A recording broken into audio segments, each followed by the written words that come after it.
May mga usapan ngayon na handang i-trade ng Terra Firma ang playing rights ni Christian Standardinger. Nakamakailan nga ay nagpahayag ng pagre-retiro bago magsimula ang Commissioner's Cup.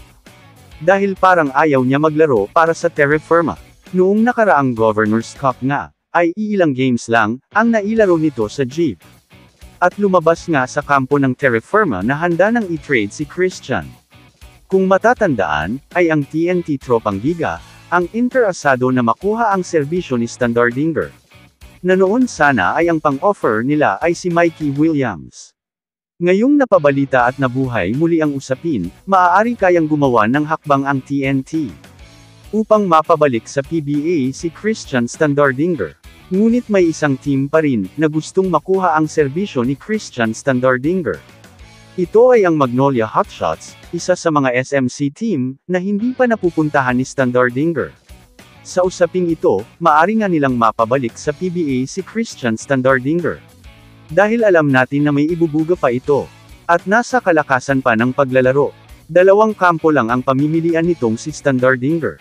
Alinman sa MVP teams o SMC teams. Sa ibang balita naman, may mga usapan ngayon na si Coach Tim Cone daw ay gusto mapasama sa kanyang coaching staff. Ang kasalukuyang assistant coach ngayon ng Magnolia na si Johnny Abarrientos.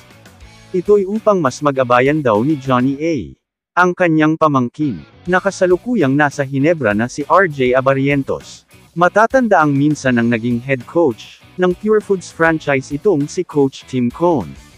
Na nailpat din sa kanilang sister team na Hinebra, kasama ang ilan pang mga assistant coaches niya. Na sina Richard Del Rosario, Olsen Reisla, at Jeffrey Carriazo. Kamusta mga idol? Sports Zone PH para sa sports news and update. Kung bago ka pa lamang dito sa channel ko, pindutin mo na ang subscribe button at notification bell para lagi kang update sa mga sports news.